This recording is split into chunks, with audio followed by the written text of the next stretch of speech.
Het nieuwe nummer gaat over vreemd gaan, maar in de clip gaan we niet vreemd, want ik zie alweer een boot. Ja, het is weer een boot en wij gaan zelf ook niet vreemd natuurlijk, want het is, in het liedje zit verwerkt 7 op de 9. En het is eigenlijk een beetje als gekheidje bedoeld, jongens. Want tegenwoordig als iemand wordt gezien, Frans Bauer wordt gezien met Laura Lin, dan gelijk iedereen, ja, het is vreemd gaan. Het is eigenlijk gewoon als gekheidje bedoeld. En het is niet de bedoeling dat iedereen natuurlijk al lekker fozen, jongens, lekker vreemd gaan. Dat is niet de bedoeling. Als je zich aangesproken voelt, ja, dan moeten ze zelf weten natuurlijk. Maar het is gewoon ruzie om krijgen. Ja, dat ligt aan de eigen dan waarschijnlijk. Het is gewoon weer Gebroeders Koning, maar gaan we helemaal nergens over. Dus dat moet even de insteek zijn van het liedje natuurlijk. Wienersnieuws was geweldig. We hadden heel veel uitgebracht, omdat wij iedereen eigenlijk voor wilden zijn.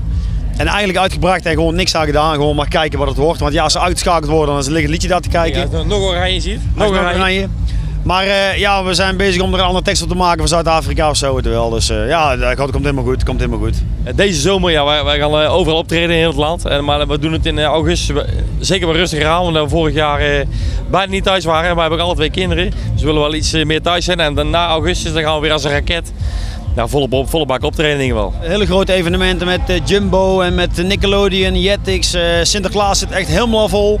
Dus wat dat betreft gaan we ons eigenlijk daarna weer richten op de carnaval. En daar komt het voorjaar weer. Dus, Wat vinden de kids eigenlijk van de 2 beroemde vaders? Ja, mijn kinderen vinden het niet zo bijzonder.